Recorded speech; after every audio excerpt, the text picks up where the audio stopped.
Direct একটা মাহফিল একটা দারুণ প্রভাব থাকে। আজকে যদি এভাবে পরিচিত কেন এটা শুধু লেখক হলে চলতো না, এই জন্য এটাকেও একেবারে ভুলে গেলে চলবে না। তবে সেটি যদি বাংলাদেশ এটা মুসলিম দেশ, এখানে যে যেটি করুক না কেন সবাই তো, এই জন্য ওইটাও আমার মনে সতর্ক হওয়া যাবে। আল্লাহ তাআলা তৌফিক আপনাকে আমি আন্তরিকভাবে বারবার জানাই। আজকে আলেম আমাদের সর্বস্তরের এই যে মিলন মেলা তিনি আয়োজন করেছেন, আল্লাহ তাআলা অনেকে ব্যাখ্যায় দান করুন। আসসালামু আলাইকুম।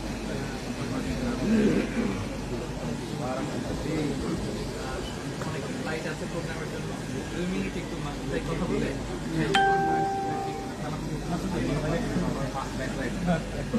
আসসালামু আলাইকুম ওয়া রাহমাতুল্লাহি ওয়া বারাকাতুহু।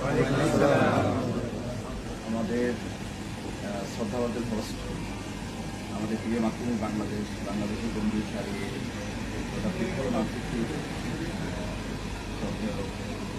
ডক্টর মাওলানা মিজানুর রহমান আজকে আমন্ত্রণে আমরা যারা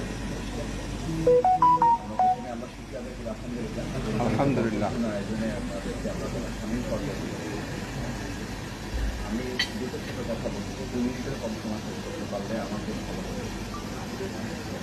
আমি যাদের সাথে আমরা আজকে নিয়োগ করতে সুযোগ পেয়েছি, এটি বাংলাদেশের জন্য অত্যন্ত গৌরবের এবং কোনো মর্যাদায় গুরুত্বপূর্ণ একটা সময় আমাদেরকে আল্লাহ তাআলা দয়া করে দান করেছে। এখানে প্রায় সকলেই বলা যায় দীর্ঘ একটা সময় ভিন্ন রকম একটা পরিবেশে আমাদেরকে জীবন পার করতে হয়েছে। বিশেষ করে আমাদের শ্রদ্ধেয় পোস্ট আছে, তাকে তো আসলে আমাদের যে মাতৃভূমিতে আমরা প্রায় রাখতে পারলাম। আল্লাহ তাআলা আমাদেরকে এই সুযোগ দিয়েছেন আবার আরেকবার অন্তঃস্থল থেকে শিখে যাবে। আলহামদুলিল্লাহ।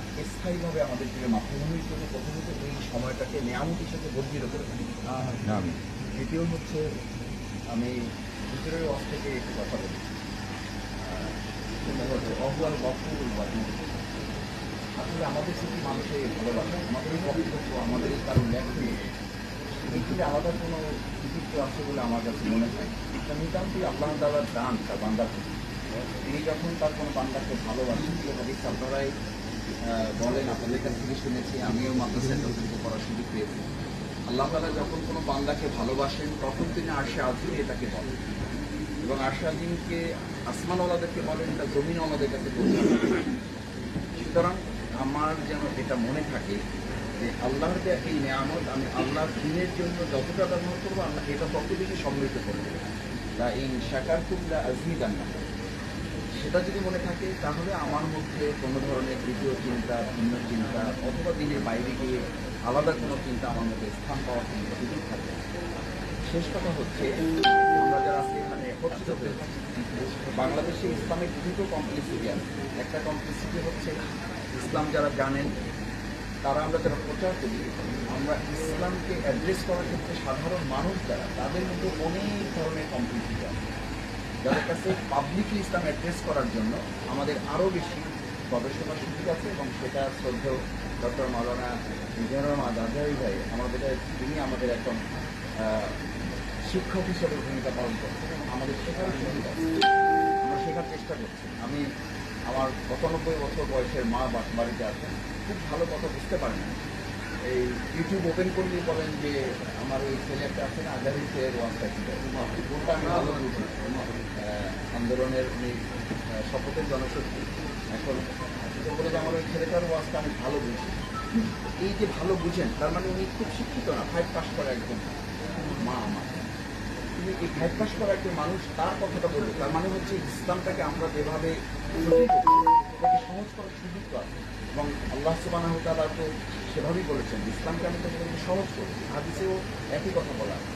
তো এটা হচ্ছে আমার আবেদন আমাদের সকলের কাছে, যে আমরা সহজ করে সহজভাবে মানুষের কাছে এটা কীভাবে বলছেন যে আল্লামা দেলোয়ার হোসেন সাঈদী রাহমাহুল্লাহ, তার জন্য আমরা দোয়া করি আল্লাহ তাকে জান্নাতুল ফিরদাউস